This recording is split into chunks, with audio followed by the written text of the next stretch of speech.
एक छोटा सा रात्रि क्लास है 23/11/68।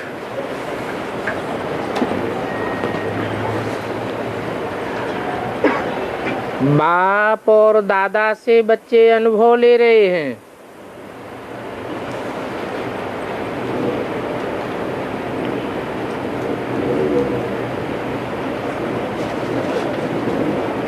अभी सिर्फ दादा से तो अनुभव नहीं मिल सकता,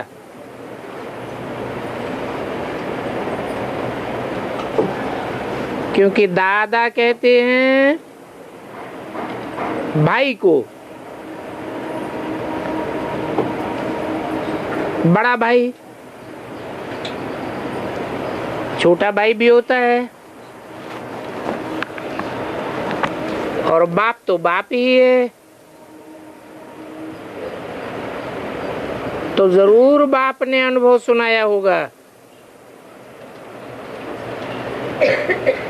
यहाँ तुम बच्चे आए हो बाप दादा से विश्व का मालिक बनने लिए, तो तुमको कितना जबरदस्त नशा है। इस नशे को तुम बच्चों के सिवाय कोई समझ नहीं सकता है, क्योंकि सभी प्रकार के दुखों से पार तुम हो जाते हो।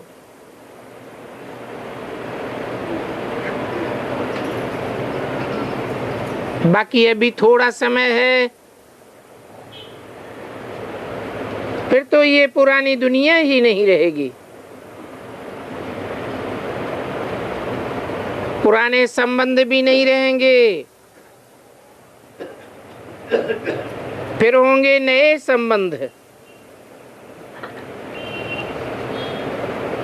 और नए संबंध भी पूरे हो करके फिर पुराने शुरू होंगे।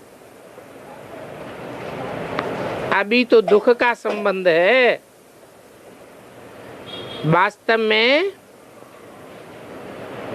दुख का बंधन कहा जाता है, उसे संबंध कहेंगे भी नहीं। इनको कहा जाता है दुख धाम। अभी बच्चों को वर्ल्ड की ज्योग्राफी का ज्ञान मिला है, और ये भी निश्चय हुआ है कि आत्मा ही पार्ट बजाती है। ये भी समझ आ गई। अपन को आत्मा समझ बाप को याद करेंगे तो सब प्रकार के दुख दूर हो जाएंगे।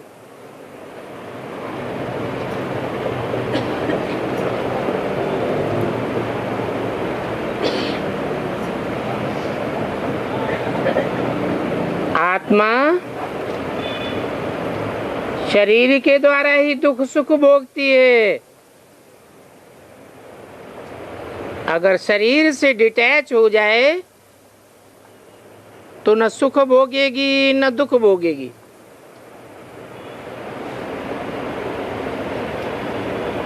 सतयुग में तुम्हारे सुख शुरू हो जाएंगे।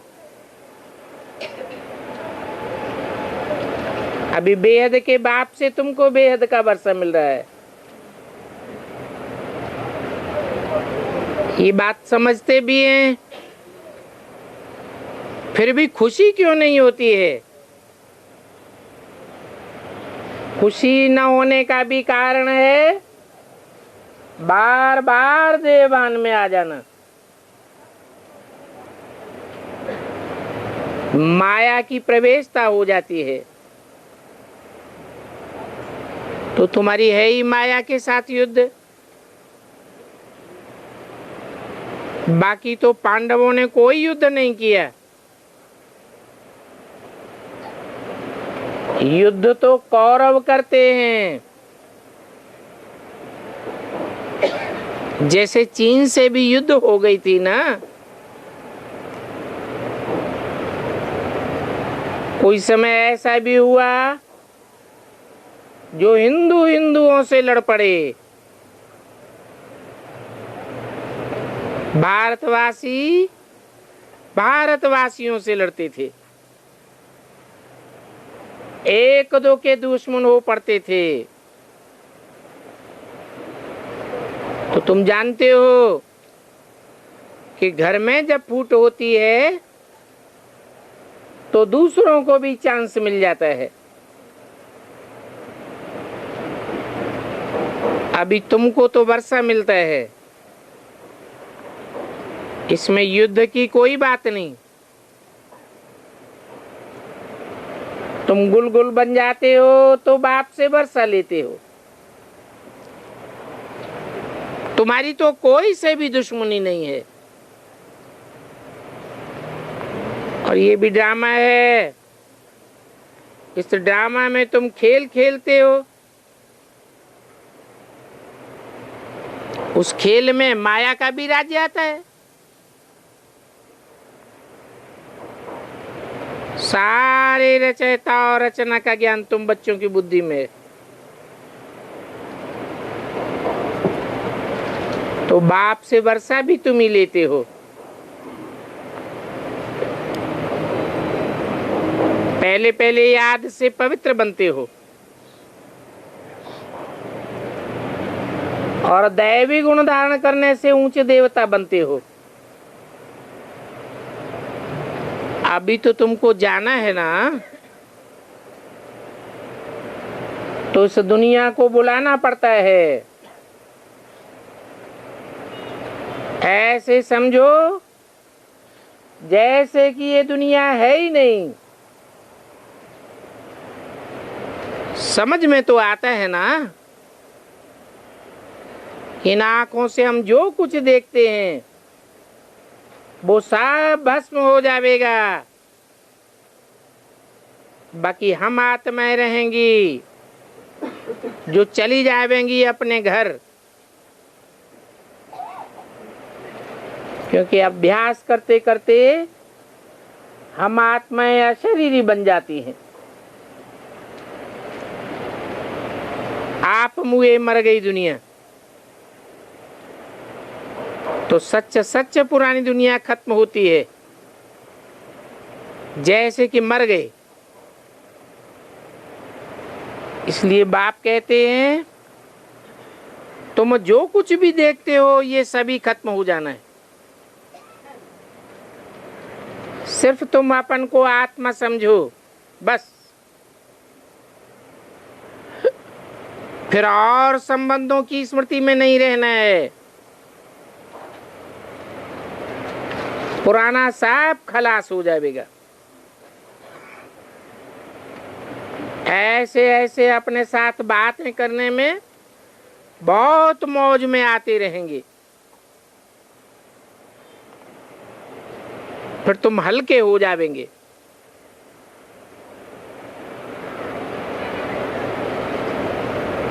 ये संगम युग है ही मौजों का युग। जानते हो आत्मा कितनी छोटी है? आत्मा जैसी हल्की चीज तो और कोई होती ही नहीं। बच्चों ने अपन को और अपने बाप को पहचाना है। अभी समझ मिली है। हम सतयुग त्रेता में थे, फिर द्वापर कलयुग में भक्ति करते रहे, अभी संगम पर है। हम जा रहे हैं अपने घर। जिनको निश्चय हो जाता है वो तो फील करेंगे अब हम प्रिंस बनने वाले हैं। सो भी नई दुनिया में जाकर के प्रिंस बनेंगे।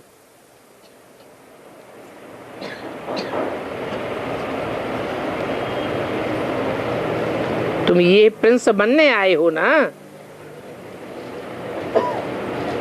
तो जिनको ये निश्चय है उनको ये बात दूसरों को भी समझानी है। तुम सच सच कहते हो कि हम प्रिंस बनेंगे। हमको ये ज्ञान है।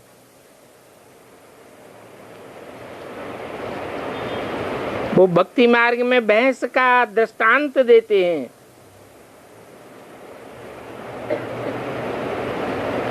बोले मैं भैंस हूं, भैंस हूं।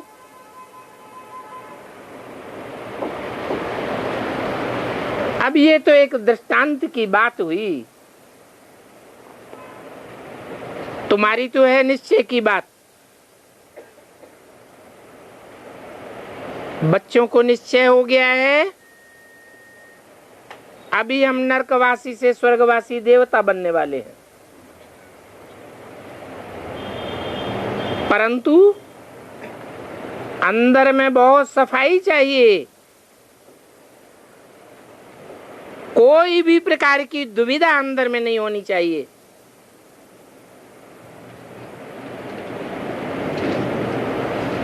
दुविधा होगी तो ग्लानि भी करते रहेंगे।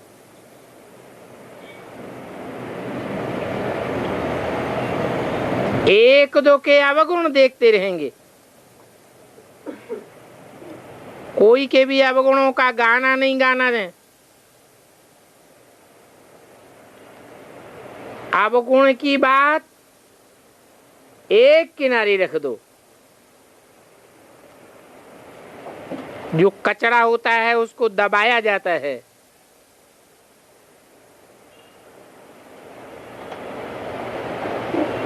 उछालने से वातावरण में बदबू फैलेगी, जिसका असर अपने को भी हो जाएगा। तो कोई की भी ग्लानि करना ठीक नहीं है। बाप तो आए ही है शिक्षा देने, तो कोशिश करके अक का फूल नहीं बनना चाहिए।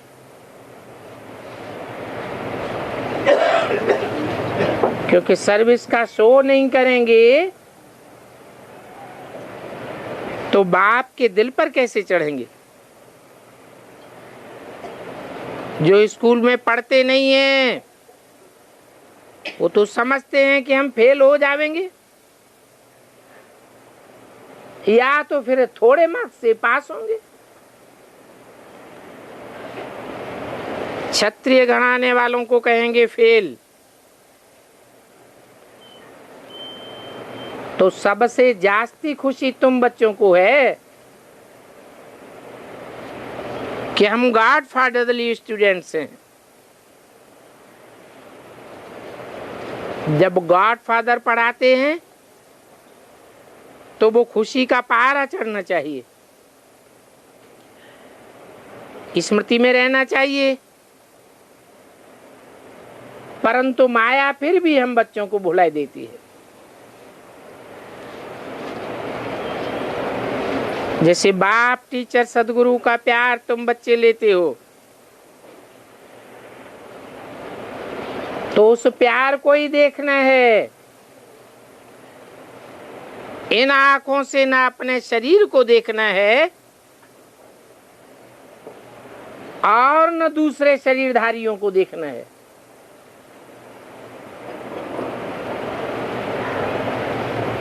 इस समय ही तुम बच्चों को ज्ञान का तीसरा नेत्र मिलता है।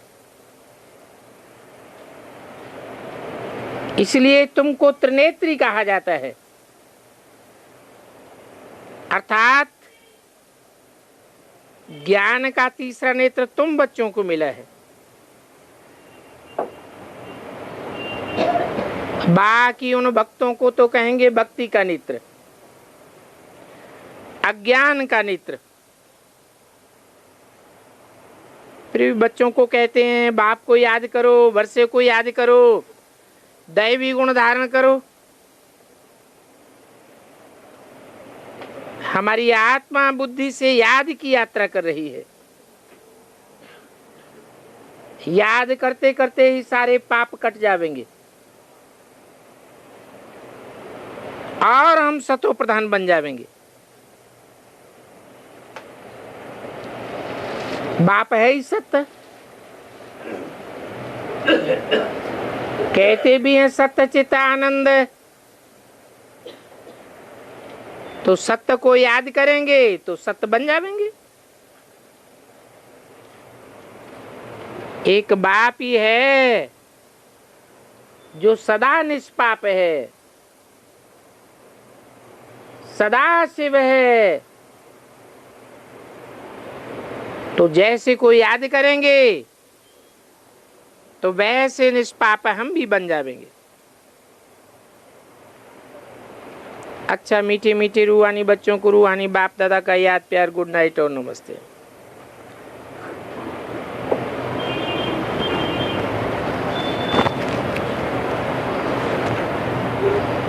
आज की वाणी है 24/11/68 का प्रातः क्लास।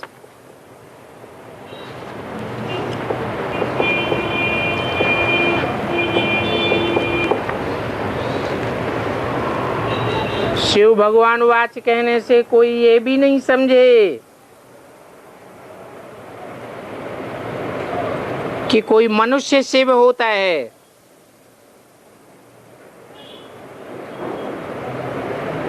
मनुष्य तो मन वाले को कहते हैं।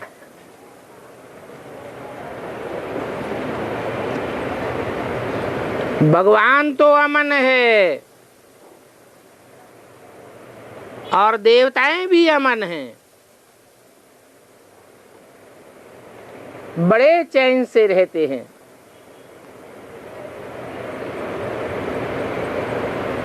मनुष्य का मन चंचल होता है,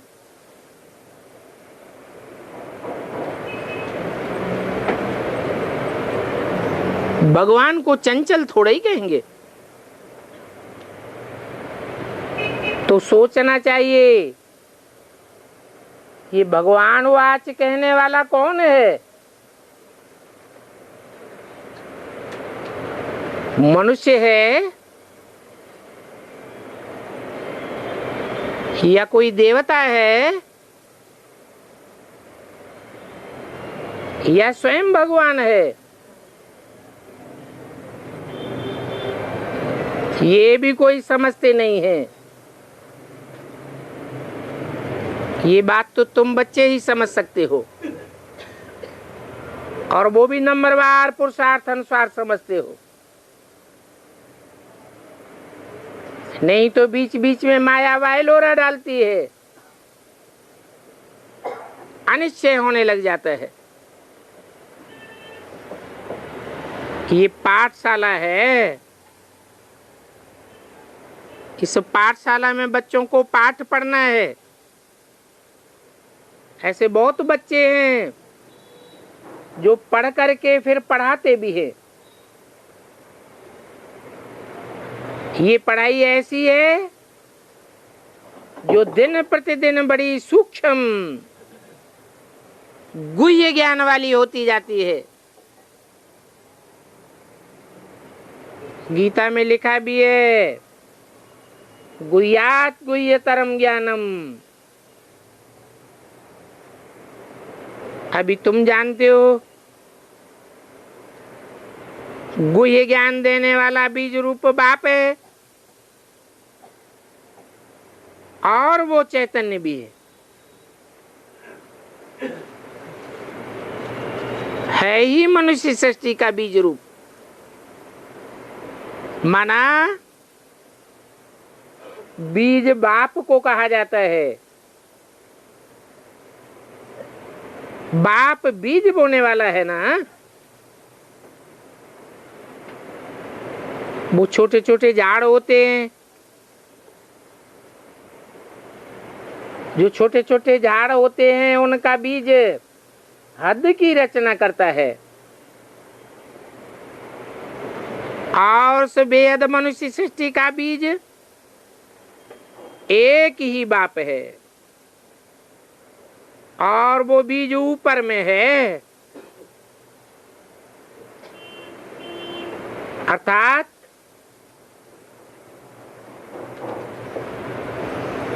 वृक्ष की अंतिम स्टेज में भी ऊंची स्टेज में है। इसलिए ऊंची स्टेज में होने के कारण उनकी महिमा गाई जाती है। वो ही ज्ञान का सागर है। अभी तुम ऐसे नहीं कहेंगे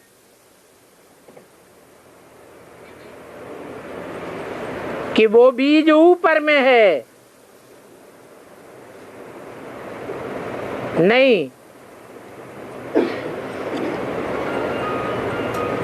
जब वृक्ष के बीज ऊपर में होते हैं, फल पक जाता है, तो बीज वृक्ष से डिटैच हो जाता है।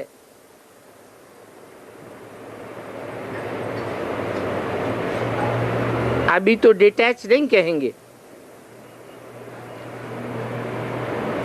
अभी तो वो बीज भी यहाँ है। अभी तो तुम्हारी बुद्धि भी ऊपर नहीं जाती है। तुम जानते हो बाबा जो सारा कल्प ऊपर में रहते हैं, वो सिर्फ एक ही बार पिछाड़ी में आते हैं।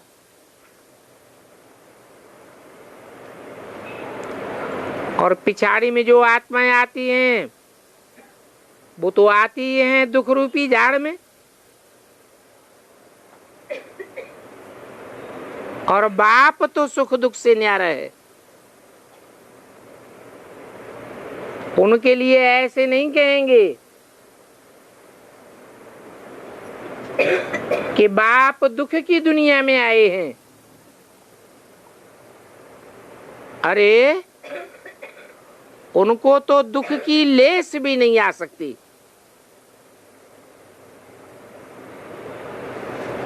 जैसे कोई बीमारी होती है, मान लो प्लेग होती है, फैलने वाली बीमारी है, तो मनुष्य तो डर करके भाग जाते हैं।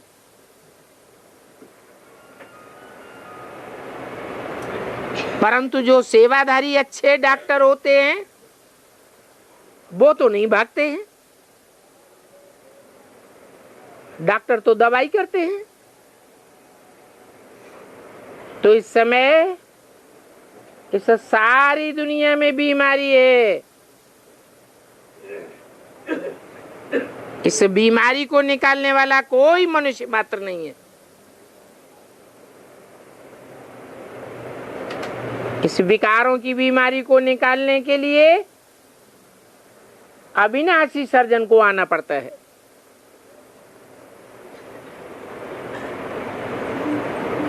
और वो इस बीमारी की दुनिया में आने से डरते नहीं है।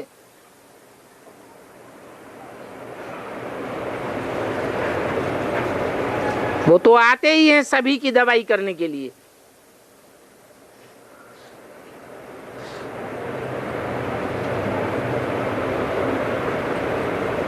वो आते ही हैं इस विषय सागर में।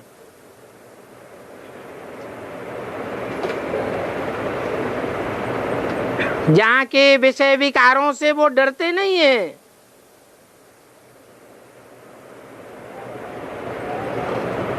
और उनको कोई बीमारी लगती भी नहीं है। बीमारी उनको लगती है जो शरीरधारी होते हैं। वो तो है ही निराकार। तो निराकारी, निर्विकारी, निरहंकारी कहा जाता है। उनको कोई भी लेप छेप नहीं लगता।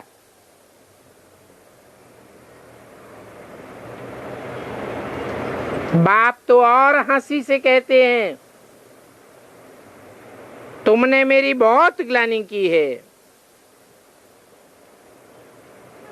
फिर कृष्ण की भी ग्लानि की है, राम की भी ग्लानि की है। बाकी ब्रह्मा की इतनी ग्लानि नहीं है।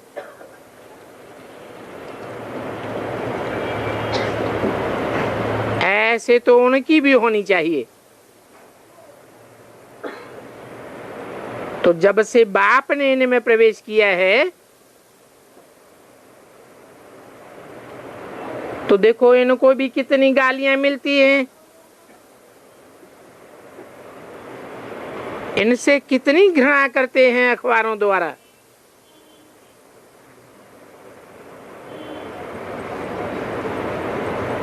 पिछाड़ी में इनको भी गाली दिलाई।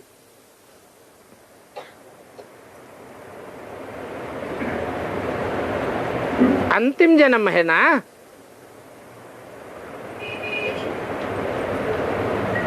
मुझे तो आधा कल्प गाली दी ही है, अभी मैंने इनमें प्रवेश किया है तो मैं कहता हूं खाओ तुम भी गाली। खूब गालियां मिलती रहती हैं प्रैक्टिकल में।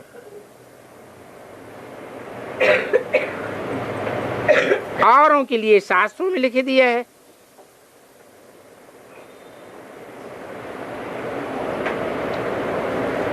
शास्त्रों में लिखी हुई बात को प्रैक्टिकल थोड़ा ही कहेंगे,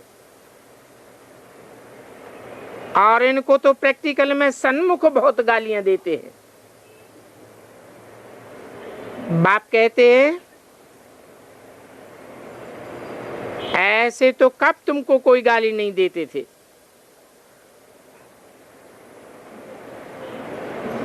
क्योंकि तुम्हारी तो दुनिया में महिमा होती थी, परंतु अभी तो मैंने प्रवेश किया है,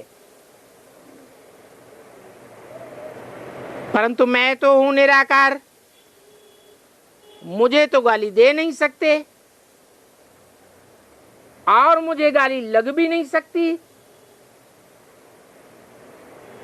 तो तुमको देते हैं। ये भी ड्रामा बना हुआ है। जो इनको गालियां देते हैं, नहीं तो ये बहुत पाप आत्मा तमो प्रधान भी तो बने हैं ना। गाली देने वाले भी पाप आत्मा तमो प्रधान बनते हैं। ये साधु सन्यासी भी न जानने के कारण गालियां देते हैं, कहते हैं इनमें भगवान कैसे आ सकता। भगवान तो श्री कृष्ण के रूप में आकर के ज्ञान सुनाता है। अभी बाप कहते हैं कृष्ण तो भगवान हो ही नहीं सकता।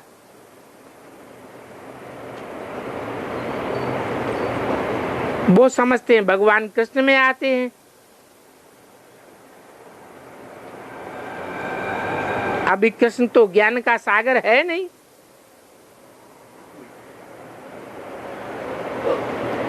ये बात कभी भी कोई की बुद्धि में नहीं आ सकती, क्योंकि कृष्ण तो 16 कर उस कला संपूर्ण बनता है। जो 16 कला संपूर्ण बनता है वो आत्मा फिर कलाहीन भी बनती है।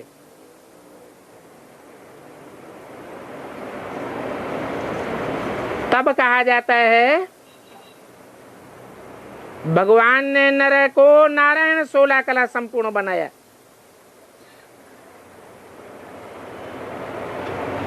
कृष्ण अगर ज्ञान का सागर होता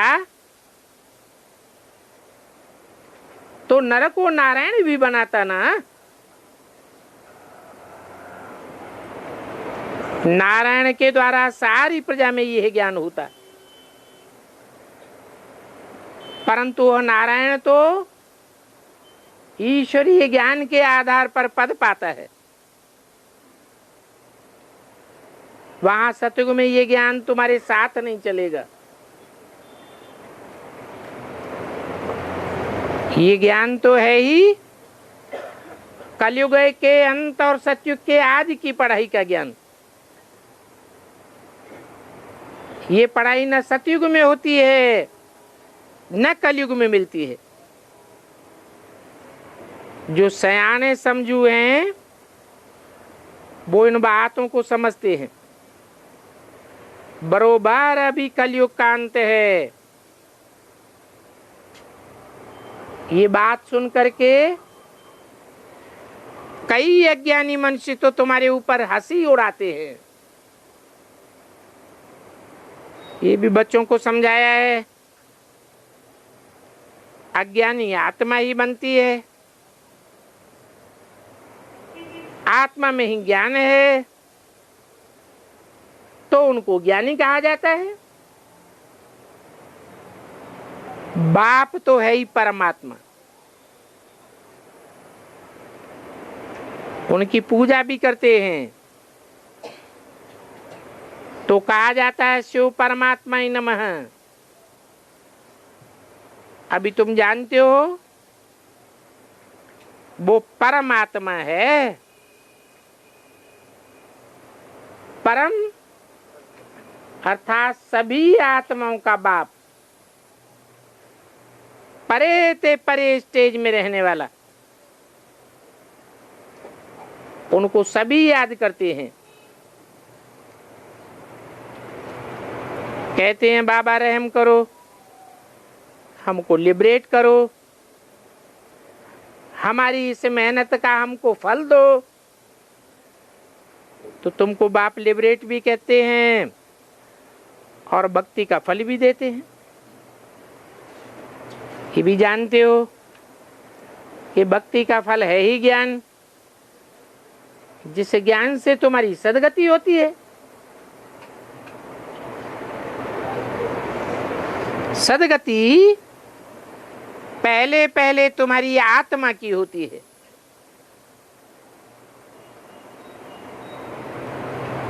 फिर 5 तत्वों की होती है। 5 तत्वों से ही शरीर बनता है। ऐसा क्यों है? पहले पहले आत्मा की सदगति क्यों? शरीर की क्यों नहीं? आत्मा तो चैतन्य। शरीर तो 5 तत्वों वाला जड़ है।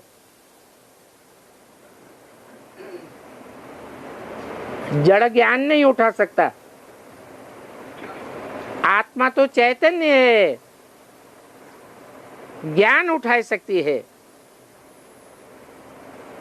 इसलिए आत्मा की पहले सदगति होती है। आत्मा मन बुद्धि को कहा जाता है। मन बुद्धि में सत संकल्प ही चलेंगे, कोई भी प्रकार का दुष्ट संकल्प नहीं आ सकता। उसको कहेंगे सदगति। इन बातों को विस्तार से समझने की भी दरकार नहीं रहती। तुम इस ड्रामा के चक्र को अच्छी रीति जानते हो। सतयुग में तो तुम हो ही सतो प्रधान। उस युग का नाम ही है सत्य युग। फिर त्रेता में थोड़ी थोड़ी कला कम हो जाती है। सतयुग में आत्मा में रोशनी जास्ती होती है, अर्थात वहां आत्मा संपूर्ण सतो प्रधान है। नहीं चाहिए।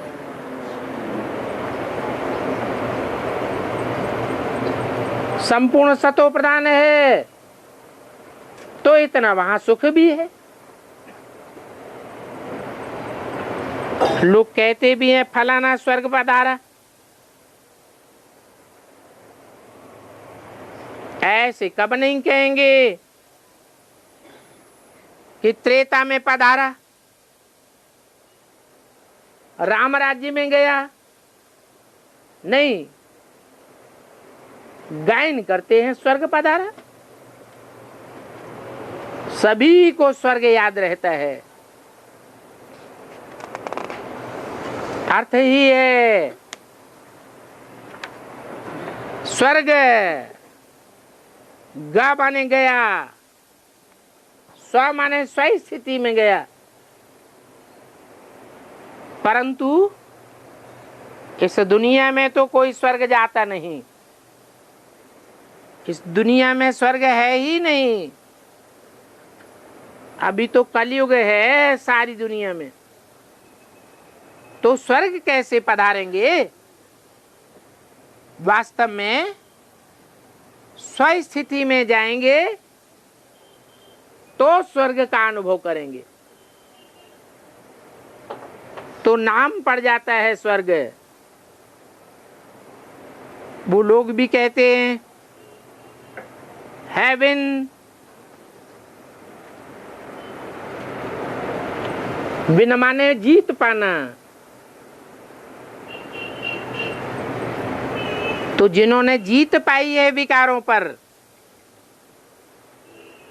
उनको हेवन नसीब होता है।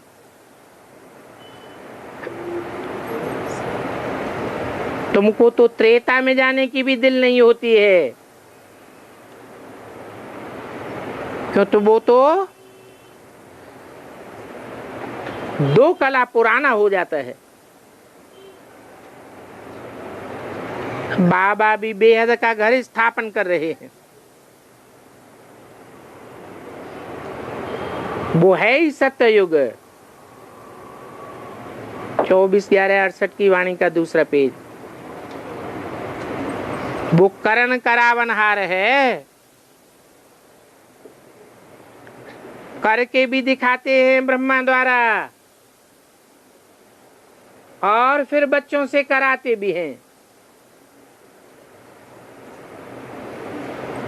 तो बाबा अभी बेहद का घर स्थापन कराए रहे हैं।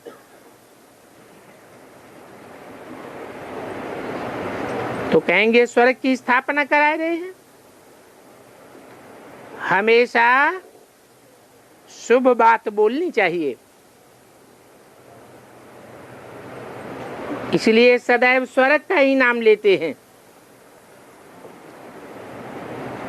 त्रेता का कब कोई नाम नहीं लेंगे। जैसे शिव को शंकर से मिलाई दिया है, वैसे सतयुग त्रेता को भी मिला करके स्वर्ग कह दिया है। अभी बाप बैठ समझाते हैं, और ये सभी पसंद भी करते हैं कि हम नई दुनिया नए घर में जावेंगे। त्रेता को भी 2 कला पुराना घर कहेंगे, उनको नया घर नहीं कहेंगे। परंतु पुराने घर में जाते तो है ना, क्यों जाते हैं वो भी तुम जानते हो। जो अच्छी रीति नहीं पढ़ते हैं तो फिर त्रेता में देरी से आते हैं। बाकी वंडर ऑफ द वर्ल्ड तो नई दुनिया को कहेंगे, त्रेता को थोड़ा ही कहेंगे। तो इसलिए बाप कहते हैं उस नई दुनिया सतयुग में जाने के लिए, वंडर ऑफ द वर्ल्ड में जाने के लिए अच्छी रीति पुरुषार्थ करो, क्योंकि देही अभिमानी बनने में बहुत मेहनत लगती है। बल ज्ञान बहुत अच्छा है, परंतु देह अभिमान तो अनेक जन्मों का है ना। कोई बच्चे हैं जो मुख से कहते हैं बाबा आप याद नहीं पढ़ते हो, तो बाबा पूछते हैं बाबा याद नहीं पड़ता है तो फिर तुम किसको याद करते हो?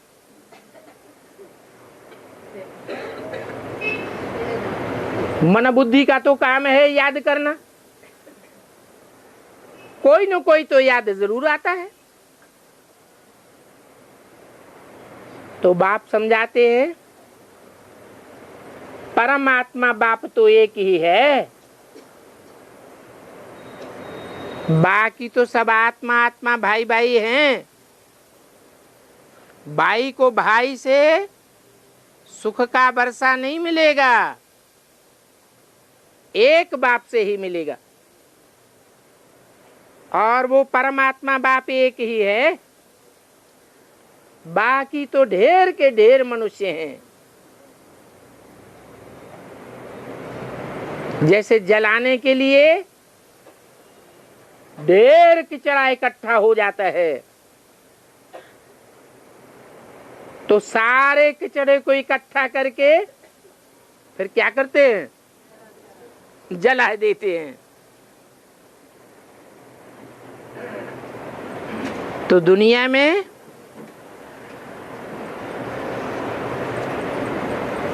ढेर का ढेर कचरा इकट्ठा हुआ पड़ा है।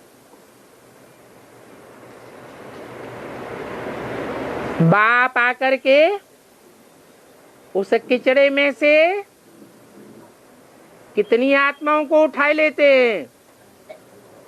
हैं? 9 लाख आत्माओं को उठा लेते हैं। 9 लाख सितारे हैं। ये धरती के सितारे हैं। जो आसमान के सितारों की तरह कयामत के समय में इस कचड़े की दुनिया में चमकेंगे, दूर से ही देखने में आवेंगे। बाकी तो जो भी 500-700 करोड़ का किचड़ा है, सब में आग लगेगी। इसलिए बाप कहते हैं अच्छी रीति पुरुषार्थ करो।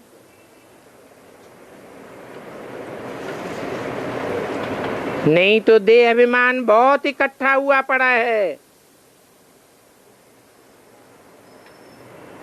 अगर देह भान खलास न हुआ तो नतीजा क्या होगा? क्या नतीजा होगा? कचड़े में भस्म कर दिया जाएगा,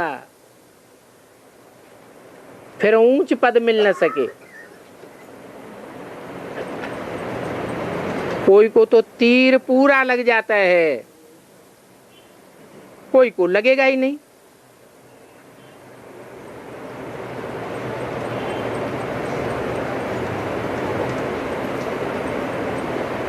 तो बेहद के किचड़े का ढेर दुनिया में बहुत है। इस किचड़े को खत्म करने के लिए इस मनुष्य सृष्टि पर बाप ने आकर के यज्ञ रचा है। और ये यज्ञ कल्प कल्प भारत में ही रचा जाता है। क्यों? भारत में ही क्यों रचा जाता है? क्योंकि बाकी दुनिया के जो लोग हैं, बाकी धर्मखंड के जो वासी हैं जन्म जन्मांतर के, भा अर्थात रोशनी, ज्ञान की रोशनी, याद की रोशनी, उसमें रत नहीं रहते हैं। रत रहना माने लगे रहना। ये तो भारत ही है जहाँ के वासी ज्ञान की बातों में लगे रहते हैं, ज्ञान का लेन देन करते हैं। ये ईश्वरीय ज्ञानी है जिससे सारी दुनिया का नंबरवार कल्याण होता है।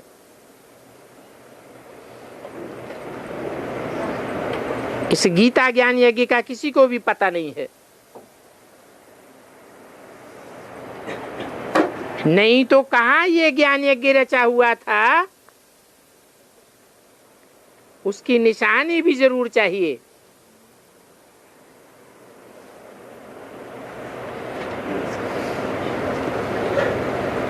जैसे ये तुमको याद है कि फलाने समय लक्ष्मी नारायण का राज्य था, फलाने समय राम का राज्य था, फिर द्वापर से रावण राज्य शुरू हुआ। तो ये सब निशानियां है ना। तो ये ज्ञान यज्ञ कहाँ रचा गया? इसकी भी निशानी जरूर चाहिए।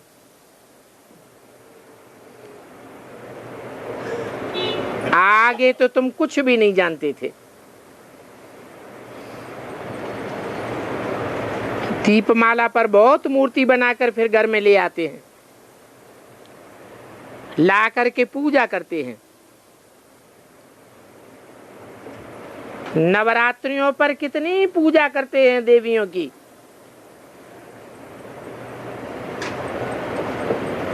आसाम की तरफ देवियों की, देवताओं की मूर्तियां बनाने वाले खास कारीगर होते हैं।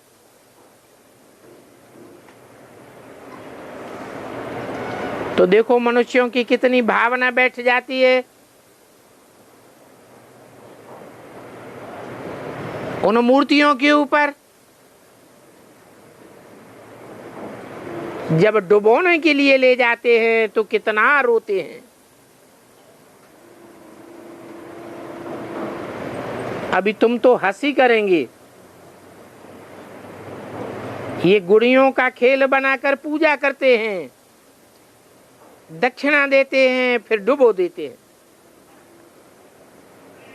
जो बड़े बड़े आदमी होते हैं वो बहुत कुछ देते हैं बनाने वाले ब्राह्मणों को, परंतु वो बड़े आदमी या ऑक्यूपेशन को तो जानते ही नहीं है। नहीं जानते हैं तो गुरुओं की पूजा कहेंगे ना। ये सब भक्ति मार्ग की बातें हैं। क्यों बनाते हैं, क्यों पूजा करते हैं, क्यों इतनी दक्षिणा देते हैं, फिर क्यों जाकर के डुबो देते हैं, कुछ भी नहीं जानते। तब बाप कहते हैं तुमको तो हमने इतना धनवान बनाया, तुम स्वर्ग के मालिक बन गए, फिर ये सारा धन तुमने कहाँ किया, कहाँ गंवाया? अभी भी तुम समझते हो कि बरोबर इस दुनिया में स्वर्ग था। अभी बाप वो स्वर्ग फिर से स्थापन कर रहे हैं। तुम जानते हो अभी बाप ने तीरी पर बहस लाया है। तीरी हथेली को कहा जाता है। ये तुम्हारे बुद्धि रूपी हाथ में स्वर्ग का सारा नक्शा आ गया।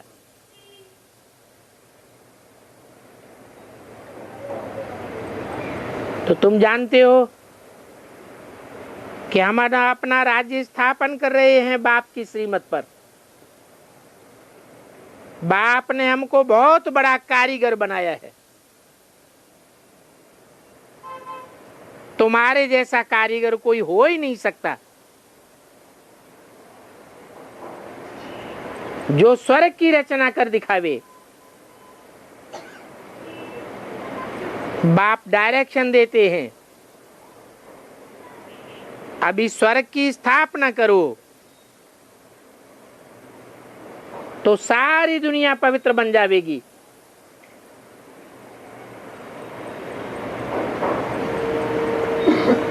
ये सारी धरती पवित्र बननी है ना।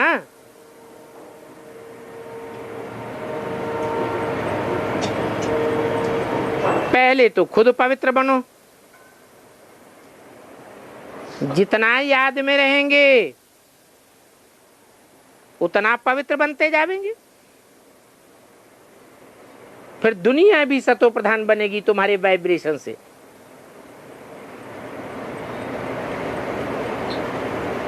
सर्वशक्तिवान बाप के तुम बच्चे हो, तो बाप तुमको कितनी ताकत देते हैं। कौन सी ताकत देते हैं?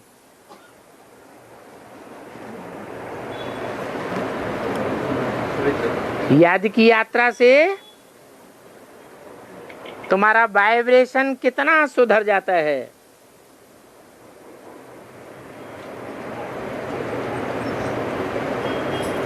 कीट, पशु, पक्षी, पतंगे,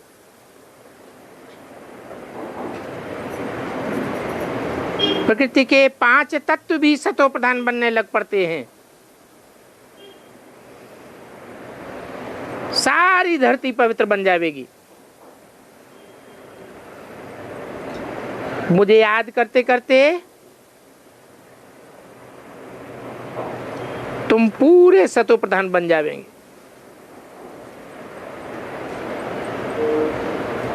तो फिर तुमको सतो प्रधान षष्ठी भी चाहिए। ये तमो प्रधान दुनिया की विनाश,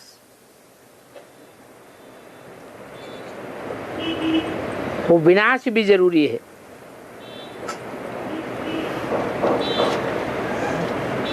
स्थापना और विनाश ये जरूर होना है। कल्प कल्प ऐसे होता है।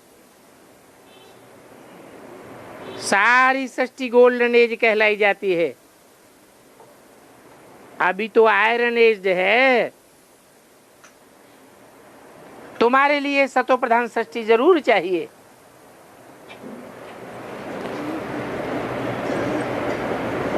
और तुम तो सारे 5 तत्वों को भी सतो प्रधान बनाते हो अपनी याद की पावर पर। ये याद की पावर तुम बाप से लेते हो।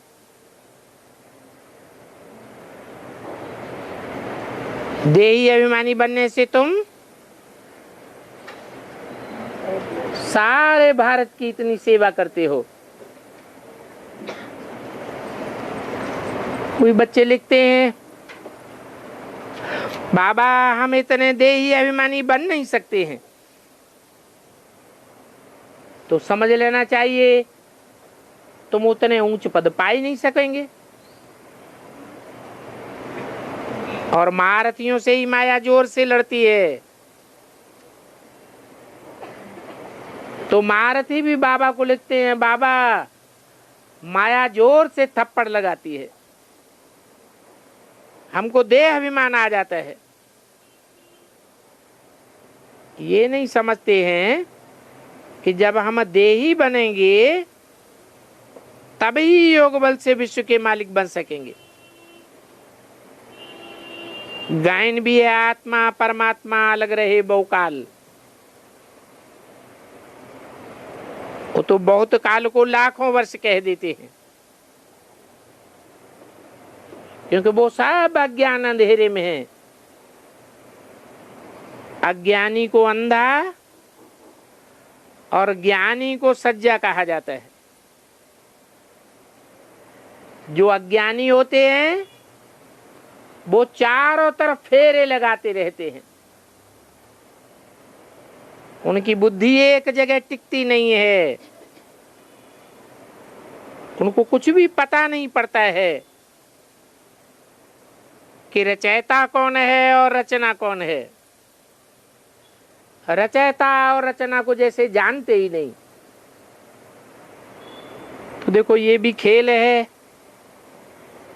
ऋषि मुनि आदि भी नेति नेति करते गए। बाप कहते हैं वो तो हैं ही हठ योगी, और तुम तो राज ऋषि हो। अभी भजन में किसका तरफ भारी हो जाएगा? तुम्हारा राजयोग की तरफ जरूर अंत में भारी हो जाएगा। उस समय उनका वो हठ योग हल्का हो जाएगा।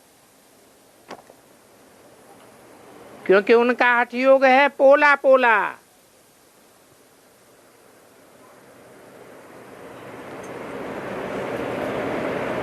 और तुम्हारा राजयोग है ठोस।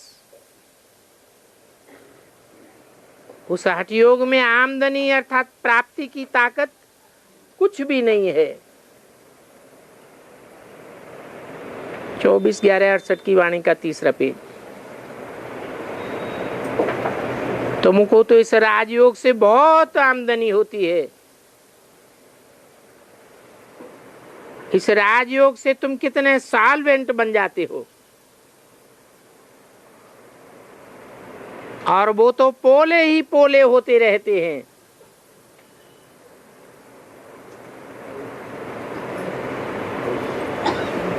है तो उनका भी योग, परंतु बाप ने समझाया है वो है हठयोगी।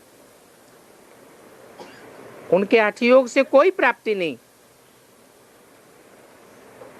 तुम तो राजयोग से कितने धनवान विश्व के मालिक बन जाते हो।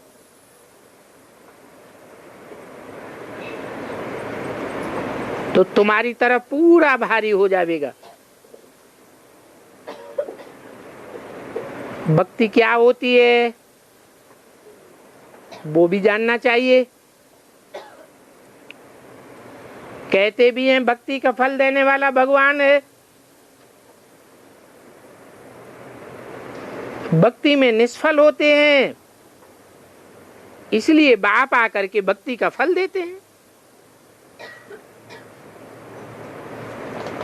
फिर आस्ते आस्ते वो जमा किया हुआ हिसाब खलास हो जाता है। फिर बाप फल दे करके भर्तू कर देते हैं। तुमको बाप विश्व की बादशाही देते हैं ना। तुम जानते हो हम पाठशाला में बैठे हैं मनुष्य से देवता बनने के लिए, सो भी नई दुनिया के लिए पढ़ाई पढ़ते हैं। आगे तो तुम भी पोले पोले थे, गुरु भी पोला बनाने वाला था। वास्तव में उन गुरुओं को शास्त्र आदि पढ़ने की दरकार नहीं है। अभी वो सभी खाली हैं। तुम बच्चों का बुद्ध रूपी हाथ भर्तू हो जाता है।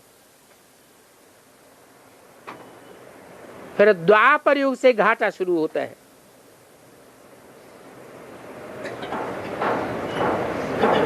उस समय वो देहधारी धर्म गुरु, वो धर्म पिताएं फिर आना शुरू होते हैं। तो तुम खाली होते जाते हो। फिर बाप आकर के जमा करने का रास्ता बताते।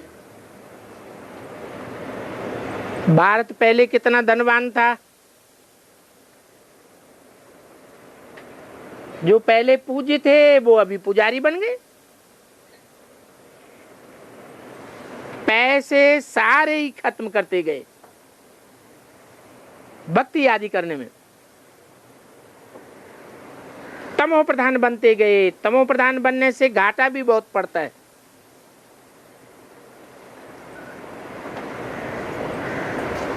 इस समय तो जैसे सब इंसॉल्वेंट बन गए। वाम मार्ग में जाने से फिर लायक आती ही नहीं रहती।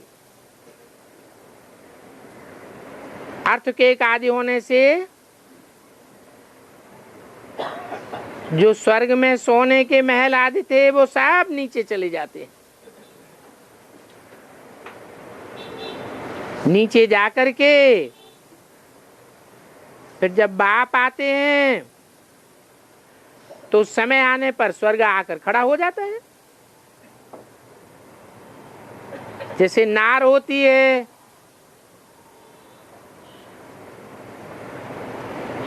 बढ़ता है फिर खाली होता है फिर बढ़ता है।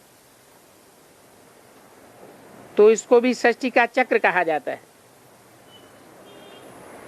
तुम एकदम भर्तू हो जाते हो। फिर कम होते होते दिवाला मार देते, तुम्हारे सारे ज्ञान रतन खाली हो जाते। फिर बाप आकर की युक्ति बताते हैं भर्तू होने की। इस बाप ने तुमको इतना धनवान बनाया, उनकी तुम कितनी ग्लानि करने लग पड़ते हो, क्योंकि रावण राज्य होता जाता है ना, तो तुम्हारे ऊपर भी असर हो जाता है। इसलिए रावण का भी चित्र बनाई दिया है, राम का भी चित्र बनाई दिया है। रावण को अनेक सिर देते हैं और राम को एक सिर देते हैं। व्यभिचारी बुद्धि और अब व्यभिचारी बुद्धि की बात है, तो रावण के राज्य में हो जाती है गधाई। बाबा ने देखा हम स्वर्ग के मालिक बनते हैं, फिर ये गधाई क्या करेंगे। अलफ को मिला अल्लाह, बेबादशाही सारी भागीदार को दे दी, गधाई को लात मार दी। बाप भी आते हैं मूत पलीती कपड़ धोने, कितना गुलगुल बनाए देते हैं। फिर बच्चे लिखते हैं बाबा हम तो देही अभिमानी बन नहीं सकेंगे, नहीं बन सकेंगे। तो बाबा कहेंगे अरे तुम तो गधे के गधे ही रह गए। रावण के सिर पर गधे का शीश दिखाते हैं ना,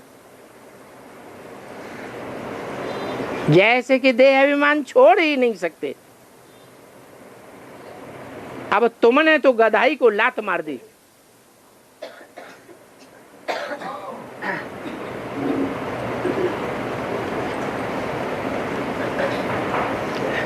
जो गधे के गधे रह जाते हैं वो क्या सर्विस करेंगे, सर्विस करेंगे या डिसर्विस करेंगे? है डिसर्विस ही करेंगे।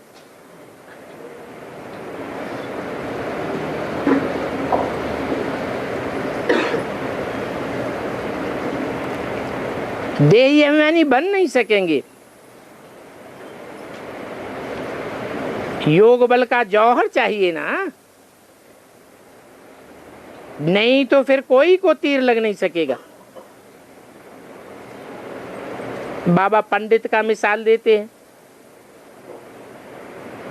पंडित ने बोला राम राम कहने से नदी पार हो जाएंगे,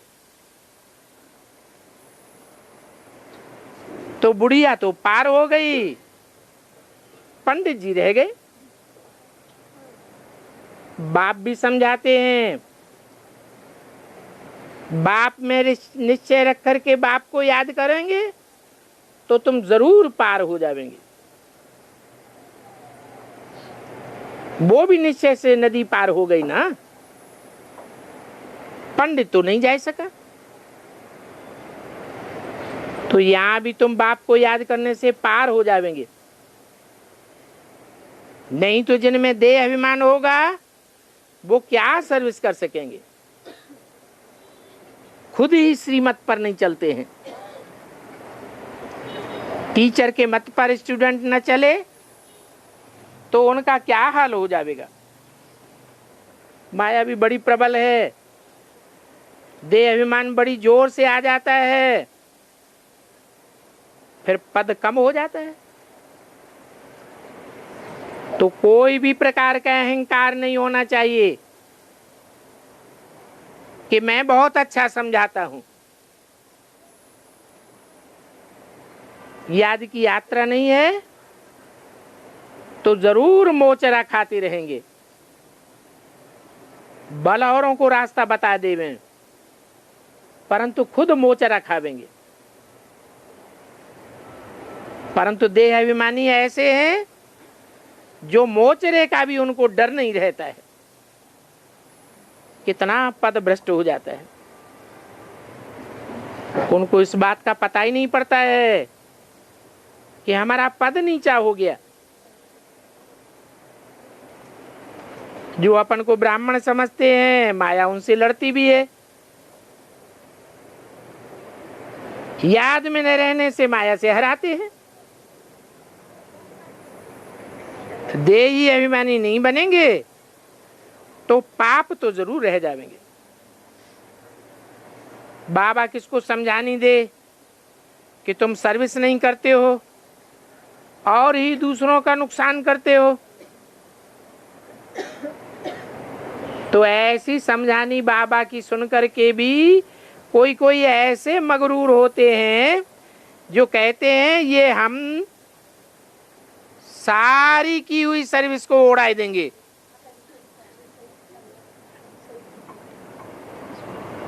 बाबा को भी अल्टीमेटम दे देते हैं,